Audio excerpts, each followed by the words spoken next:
কিছুদিন আগে চিকেন খিচুড়ির একটা ছবি আপলোড করেছিলাম, যার রেসিপি আপনারা অনেকেই চেয়েছিলেন। ভাবলাম আজকে রেসিপিটা শেয়ার করি। আমাদের দেশের রেস্টুরেন্টগুলোতে ব্রেকফাস্টে যে মাখো, মাখো একটা চিকেন খিচুড়ি সার্ভ করে, এটা অনেকটা তার মতো করেই তৈরি করেছিলাম। তবে আমি রান্নার ক্ষেত্রে অতিরিক্ত তেল, ঝাল, মসলা এভয়েড করেছি যেন বাসার সবাই খেতে পারে। হ্যালো এভরিওয়ান, আসসালামু আলাইকুম। Welcome to Bangla kitchen. এই চিকেন খিচুড়ি রান্নার জন্য আমরা চুলায় একটা কড়াই বসিয়ে তাতে 1/4 কাপ সয়াবিন তেল গরম করে দিয়ে দিচ্ছি হাফ চা চামচ হলুদ গুঁড়ো।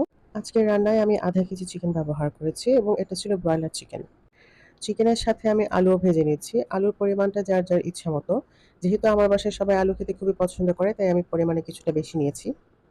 আপনারা যদি দেশি মুরগি ব্যবহার করেন, তাহলে এই ভাজার কাজটা স্কিপ করলেও হবে। যেহেতু ব্রয়লার মুরগিতে অনেকের কাছে স্মেল লাগে, তাই আমি কিছুটা ভেজে নিয়েছি। প্রায় ৫ মিনিট ভেজে আমি আগে চিকেনগুলোকে তুলে নিচ্ছি এবং আলুগুলো আরও কিছুক্ষণ ভেজে তারপর তুলে নিব।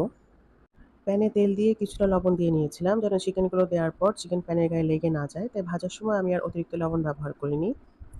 তেজপাতা, এলাচ, দারচিনি, লং এবং গোলমরিচ দিয়ে ৮-১০ সেকেন্ড ভেজে 1/4 কাপ পেঁয়াজ এবং একটা বড় সাইজের টমেটো কুচি দিয়ে আরও ৫ মিনিটের মতো ভেজে নিচ্ছি। এবার দিয়ে দিব ১ টেবিল চামচ লবণ, ১ চা চামচ হলুদ, ১ চা চামচ মরিচ, ১ চা চামচ জিরা, ১ চা চামচ ধনিয়া গুঁড়া, ১ টেবিল চামচ আদা পেস্ট এবং ১ টেবিল চামচ রসুন পেস্ট।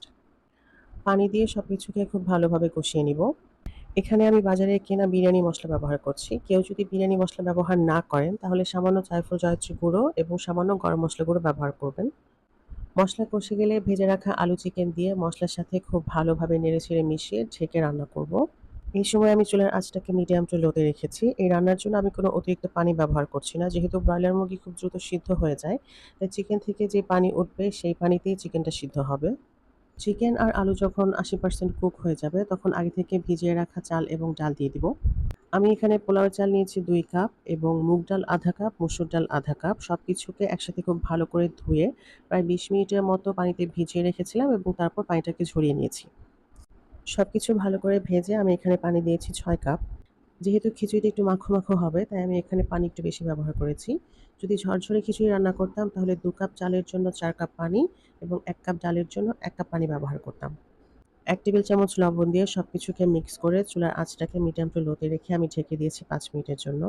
৫ মিনিট পর ঢাকনা খুলে সবকিছুকে নেড়েচেড়ে মিশিয়ে ৫-৬ টা কাঁচামরিচ দিয়ে চুলার আঁচটাকে লো করে রেখে দিব ১০ মিনিটের জন্য। ১০ মিনিট পর আমি সামান্য ঘি দিয়ে চুলার আঁচটাকে বন্ধ করে দিব। পানিটা এখনো শুকায়নি, কিছুটা ভেজা, ভেজা ভাব আছে এবং এই অবস্থাতেই চুলার আঁচটা বন্ধ করে আমি ঢেকে রেখে দিব আরও ৫ থেকে ৭ মিনিটের জন্য।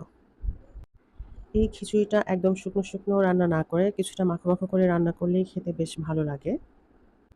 উপরে দিয়ে দিচ্ছি সামান্য বেরেস্তা এবং তার সাথে করেছি হাতে মাখা